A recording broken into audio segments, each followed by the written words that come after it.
तो आज मैं आपको एक अनोखी रहस्यमय कहानी सुनाऊंगा। अगर आप चैनल पर नए हैं तो अभी सब्सक्राइब कर ले, क्योंकि यह मेरा दूसरा नया चैनल है।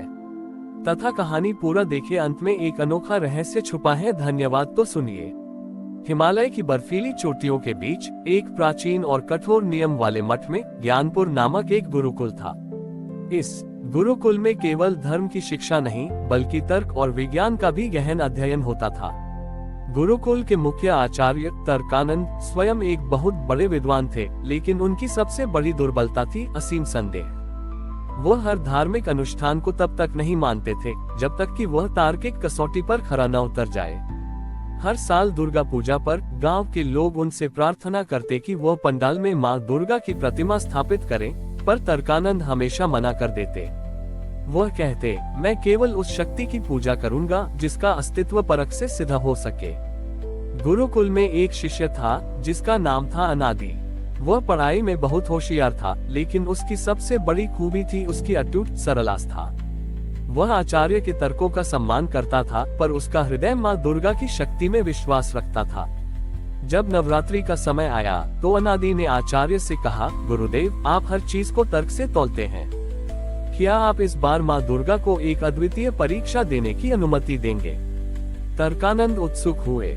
उन्होंने पूछा, कैसी परीक्षा?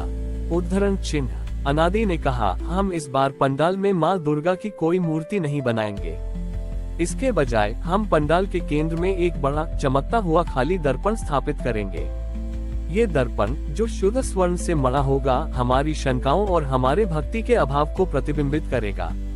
आचार्य तर्कानंद को यह विचार बहुत पसंद आया। उन्होंने सोचा कि इससे सिद्ध हो जाएगा कि देवी शक्ति केवल लोगों का भ्रम है। उन्होंने तुरंत उस खाली स्वर्ण दर्पण को पंडाल के केंद्र में स्थापित करने की अनुमति दे दी। गांव वालों को यह अजीब लगा। वे खाली दर्पण की पूजा कैसे करते? लेकिन अनादि ने उन्हें समझाया, मां शक्ति आकार में नहीं, बल्कि आंतरिक भाव में वास करती है। हमें इस खाली दर्पण में केवल अपनी आस्था को देखना है। प्रथमा से लेकर अष्टमी तक यह एक अनोखी पूजा थी। लोग आते, दर्पण के सामने खड़े होते और खाली दर्पण में अपना चेहरा देखकर पूजा करते। कुछ लोग शंका से देखते थे, कुछ निराशा से और कुछ आस्था से। सप्तमी की रात जब गांव के अधिकतर लोग संदेह में डूबने लगे थे, तब अनादि अपनी अटूट निष्ठा के साथ उस दर्पण के सामने बैठा। उसने अपनी आंखें बंद की और अपनी पूरी आत्मा की शक्ति से मां दुर्गा का ध्यान करना शुरू किया। उसने अपने मन में मां के उस रूप की कल्पना की जो असीम ऊर्जा है, बुराई का नाश है और सृष्टि का संतुलन है। तभी आचार्य तर्कानंद चुपके से ये सब देखने आए। वह देखना चाहते थे कि क्या वास्तव में कुछ होता है। जैसे ही आचार्य ने पंडाल में कदम रखा, उन्हें एक अविश्वसनीय घटना दिखी। स्वर्ण दर्पण अब खाली नहीं था। उसमें न तो अनादि का चेहरा दिख रहा था और न ही पंडाल का। दर्पण के केंद्र में एक तेज श्वेत प्रकाश घूम रहा था, जो धीरे धीरे मां दुर्गा की एक अत्यंत सौम्य और शांत आकृति का रूप ले रहा था। यह आकृति त्रिशूल या शस्त्र वाली नहीं थी, बल्कि शुद्ध ज्ञान और करुणा से भरी थी। और सबसे बड़ी बात, इस आकृति में चेहरा किसी का नहीं था, वह केवल प्रकाश का बना था। अनादि ने अपनी आंखें खोली और दर्पण में उस आकृति को देखा। उसने गहरी शांति महसूस की। तर्कानंद स्तब्ध रह गए। उन्होंने तुरंत महसूस किया कि यह शक्ति किसी तर्क या वस्तु की नहीं, बल्कि मानव हृदय की शुद्धतम आस्था की उपज है। ये वह शक्ति थी जिसे वह जीवन भर अपनी शंकाओं के कारण देख नहीं पाए थे।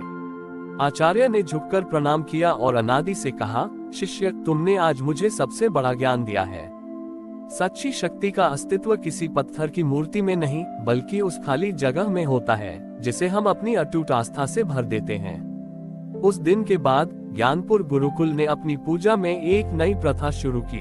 वे अब मां दुर्गा की भव्य प्रतिमा तो बनाते थे, लेकिन प्रतिमा के ठीक सामने हमेशा एक छोटा सा स्वर्ण दर्पण रखा जाता था। ये दर्पण सबको याद दिलाता था कि सबसे बड़ी देवी शक्ति आपके भीतर ही वास करती है, और जब तक आप उसे बिना किसी संदेह के स्वीकार नहीं करते, वो शक्ति आपको खाली ही नजर आएगी। आचार्य तर्कानंद के हृदय परिवर्तन और अनादि की अटूट आस्था के प्रमाण के बाद ज्ञानपुर गुरुकुल अब केवल तर्क का केंद्र नहीं रहा, ये तर्क और आस्था के संतुलन का पवित्र स्थान बन गया। गुरुकुल में दुर्गा पूजा की परंपरा अब एक वार्षिक अनुष्ठान थी, जिसका मुख्य उद्देश्य मन की शंका को दूर कर ज्ञान के प्रकाश को जगाना था। लेकिन हर सिक्के के दो पहलू होते हैं। तर्कानंद के अनुयायी जो पहले माँ दुर्गा को नहीं मानते थे, वे अब अत्यधिक आस्थावादी बन गए। वे हर छोटी समस्या के लिए दर्पण के सामने खड़े होकर देवी से चमत्कार की उम्मीद करने लगे। दूसरी ओर गुरुकुल के वे छात्र जो विज्ञान और तर्क को ही सब कुछ मानते थे, उन्होंने इस पूजा का उपहास करना शुरू कर दिया। वे कहते थे, ये सब तो महज एक मनोवैज्ञानिक प्रयोग था जिसे गुरुदेव ने आस्था का नाम दे दिया। गुरुकुल दो खेमों में बंट गया, अंधविश्वास और उपहास। नवरात्रि से ठीक पहले गुरुकुल के पुस्तकालय में रखी गई सबसे प्राचीन और दुर्लभ पांडुलिपि, जिसमें ज्ञानपुर की नींव का रहस्य छिपा था, अचानक गायब हो गई। चारों ओर अशांति फैल गई। तर्कानंद ने सब पर गुस्सा किया और आदेश दिया कि जो भी इस पवित्र पांडुलिपि को खोजकर लाएगा, उसे गुरुकुल का अगला मुख्य आचार्य बनाया जाएगा। अंधविश्वासी खेमे के शिष्य तुरंत स्वर्ण दर्पण के सामने घंटों खड़े होकर माँ दुर्गा से चमत्कार और चोर का नाम बताने की प्रार्थना करने लगे। वैज्ञानिक खेमे के शिष्य हंसते हुए हर कोने में गणितीय समीकरण लगाकर तार्किक रूप से चोर को खोजने की कोशिश करने लगे। अनादि, जो अब एक युवा विद्वान बन चुका था, इन दोनों खेमों से दूर रहा। उसे याद था कि माँ की शक्ति न तो अंधे चमत्कार में है और न ही केवल शुष्क तर्क में। सप्तमी की रात जब पूरा गुरुकुल निराशा में डूबा था, तब अनादि शांत मन से गुरुकुल के सबसे पुराने और टूटे हुए कमरे की ओर गया।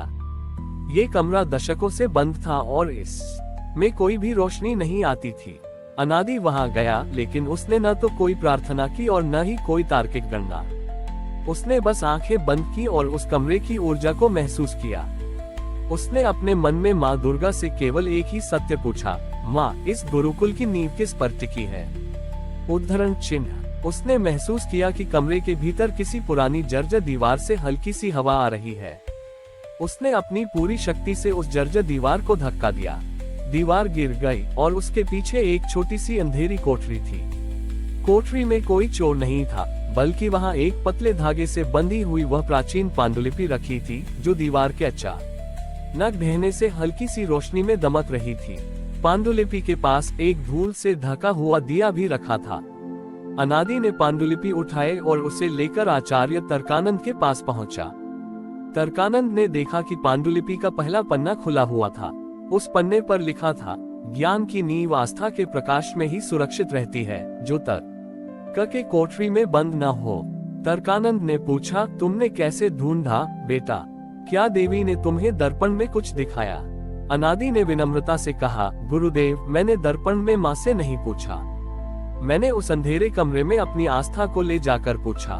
चोर ने पांडुलिपि चुराई नहीं थी, बल्कि उसे गुरुकुल के सबसे उपेक्षित अंधेरे कोने में छिपा दिया था, जहाँ तर्क और चमत्कार दोनों नहीं पहुँच सकते थे। माँ की शक्ति ने मुझे सिखाया कि सत्य वहाँ नहीं मिलेगा जहाँ हम आंखें खोलकर या बंद करके उसे ढूंढ रहे हैं, बल्कि वहाँ मिलेगा जहाँ हमने देखना छोड़ दिया है। उस दिन अष्टमी को आचार्य तर्कानंद ने अनादि को गुरुकुल का नया आचार्य घोषित किया। उन्होंने स्वर्ण दर्पण के पास खड़े होकर घोषणा की, आज से यह गुरुकुल ये सिद्ध करता है कि माँ दुर्गा की पूजा का अर्थ न तो तर्क का त्याग है, न ही अंधविश्वास का स्वीकार।